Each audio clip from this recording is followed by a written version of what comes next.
Let's get right into it. Today, they're doing something, well, I think it's pretty fascinating. We're taking a step back from the daily noise to neutrally map out a highly polarized Sky News Australia broadcast. The topic? Welcome to Country Ceremonies. Now, we're not here to take sides. We're acting as investigators, breaking down exactly how this specific media narrative was built, the historical claims it leans on, and how it tries to persuade its audience. So grab a seat, keep your eyes on the screen, and let's decode the architecture of this argument together. Okay, let's dive into this.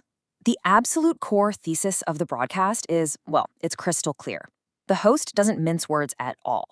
Quote, "Welcome to country must stop, and must stop right now. We've had enough," end quote.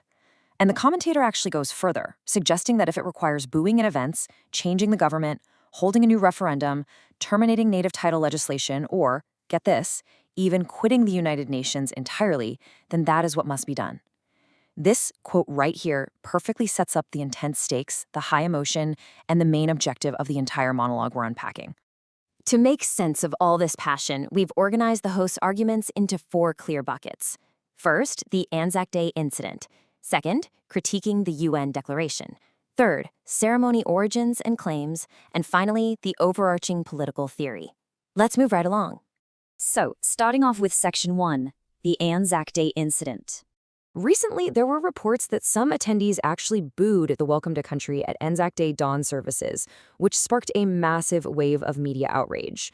But the Sky News host explicitly defends the individuals who booed. He dismisses the media's reaction entirely, literally calling it moronic. His argument? He says that Australian veterans, the Diggers, witnessed the absolute horrors of war, blood, guts, and suffering that no human being should ever have to witness. So he reasons the idea that the memories of these fallen soldiers would somehow be disturbed by a couple of gallers booing, he thinks that's completely ridiculous. So the crucial point is how the host strings these specific claims together. He asserts that fallen soldiers would almost certainly have agreed with the sentiment of the people booing. And to really drive home the idea that these ceremonies are hyper-politicized, he points out that one of the figures booed was Mark Brown. The broadcast describes Brown as a far-left activist who allegedly made inflammatory online comments, supposedly celebrating the idea of violence against an American political commentator. By bringing this up, the host argues that figures like this and the ceremonies themselves are just entirely inappropriate and fundamentally disrespectful at solemn military commemorations. Let's move to the next piece of the puzzle and see how this builds. Section 2, critiquing the UN Declaration. Central to the broadcast's overarching theory is UNDRP. That stands for the United Nations Declaration on the Rights of Indigenous Peoples, which was adopted back in 2009. The broadcast comes down incredibly hard on this international document. In fact, the host frames Australia signing it as walking straight into a hardcore left-wing socialist globalist trap. He directly compares UNDRP to the Paris Climate Accord and the Statute of Rome. Why? Because he argues that all of these international agreements share one singular goal: to subvert the democratic will of sovereign, successful Western nations and basically hand over power to unelected globalist bureaucracies. And this brilliantly illustrates a classic slippery slope argument. The broadcast maps out a very specific causal chain for its viewers. Step 1, a nation signs what are supposedly non-binding UN protocols. Step 2, principles like self-determination start rolling out domestically. Actually, the host claims this is exactly what the recent Voice to Parliament referendum was designed to enable. Step 3, this leads to a literal transfer of legal power in land ownership, forcing private property owners to pay the rent. And finally, Step 4, the enforcement of place name changes. He cites the shift toward using traditional names like Gadigal or Nam. The host uses this exact sequence to argue that signing UN agreements is a direct pipeline to losing domestic property rights. To prove that this isn't just some hypothetical fear, the host brings it closer to home with specific domestic examples. He points out that the Law Council of Australia has called for the comprehensive adoption of UNDRP to better protect Indigenous rights. On top of that, he calls out the Australian National University for what he terms an obscenity, noting that they now ask people to digitally acknowledge they are on Aboriginal land. For the host, these institutional actions are absolute, active proof that the transfer of sovereign property rights to some amorphous, unelected body is happening right now, mostly through stealth and subversion.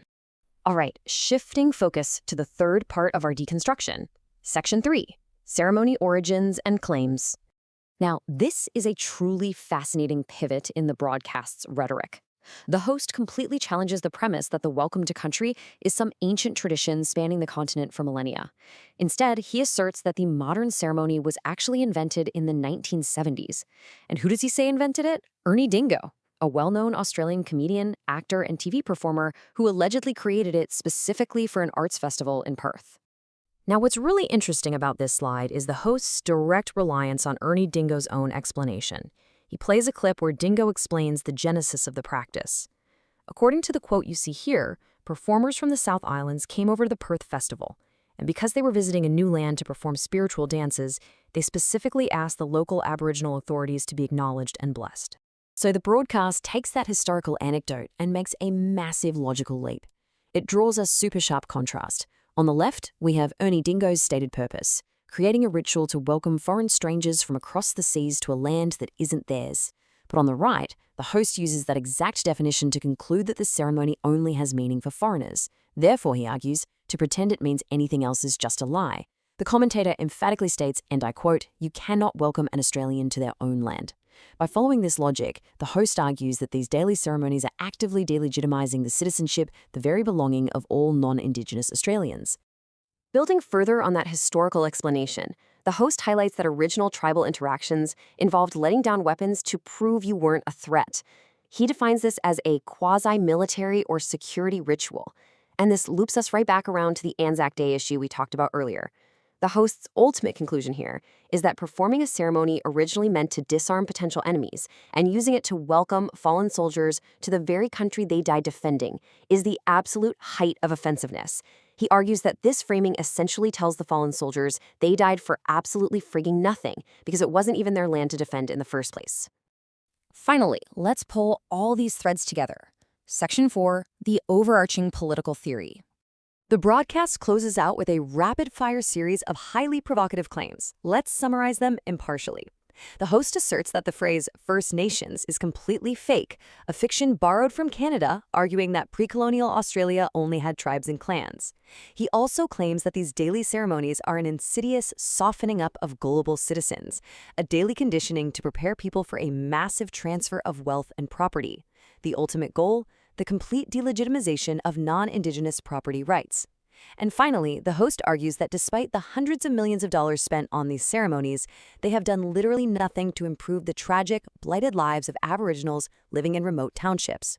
Ultimately, he connects all of this to what he calls a radical agenda of decolonization and globalizing the Intifada. And that, my friends, brings us to the end of our explainer. We've traced this broadcast logic all the way from a localized dispute over booing at an ANZAC dawn service right up to sweeping grand theories about the United Nations and global property rights. So I want to leave you with this to chew on. How does highly charged media commentary shape our collective understanding of national traditions or even international legal frameworks? When you take historical anecdotes and international treaties and you weave them together with incredibly high emotion, how does that change the way we view our daily rituals? Think about how the arguments we just mapped out rely on very specific framing to persuade you, the viewer. Thanks so much for joining me on this deep dive. Keep questioning the media you consume, and I'll catch you in the next explainer.